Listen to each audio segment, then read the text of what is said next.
It's super easy. So let me show you how to do it. Just launch the camera and swipe, and you are now in the super slow-mo.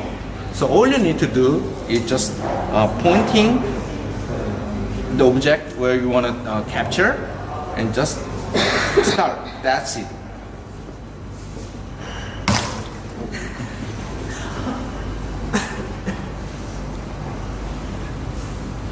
So let's play. I have here.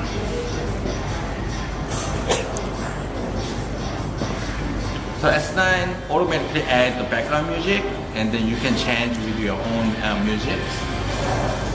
So actually show, if you swipe up here, it provides the 3 different type of short video clip.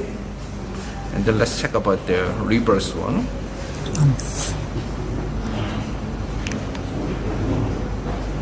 See? And let's try another effect. Just swing.